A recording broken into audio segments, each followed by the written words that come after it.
Hola amigos, yo soy Oliver, vocalista de RWR, pero también sé algo de matemáticas y hoy queremos compartirlo contigo. En este video vamos a ver las funciones trigonométricas. El primer paso para poder entender las funciones trigonométricas es poder distinguir la hipotenusa y los catetos. Siempre debemos de empezar por la hipotenusa porque es la más sencilla, es la más grande y está en diagonal. Ahora, debemos distinguir entre el cateto opuesto y el cateto adyacente. Adyacente es una palabra con la que algunos no estamos familiarizados. Adyacente quiere decir que está próximo o unido a otra cosa. Así, el cateto adyacente será aquel lado que junto con la hipotenusa ocupamos para formar el ángulo. Si es este ángulo, entonces este sería el cateto adyacente, está al lado. Y si ocupara este ángulo, sería este el que está al lado.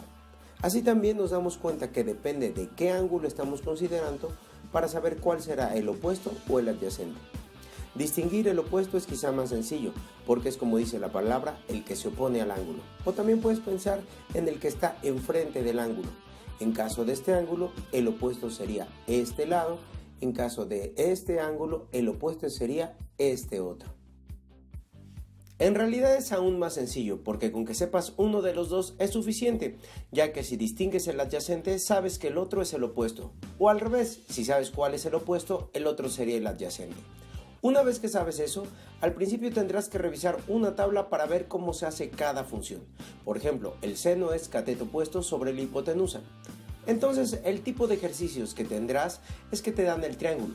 Quizá falte un lado, pero con lo que sabes del teorema de Pitágoras, tú lo completas. Ahora, te pedirán alguna función trigonométrica y consultas la tabla para ver cómo se conforma. Por ejemplo, el seno, que sería cateto opuesto sobre la hipotenusa.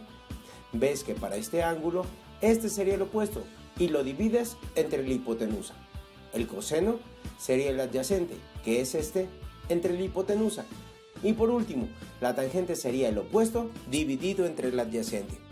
En realidad es muy sencillo, al principio quizá no te acuerdes y te confundas con lo que te parece mucha información, pero a medida que haces más ejercicios, poco a poco dejarás de consultar la tabla y te le irás aprendiendo.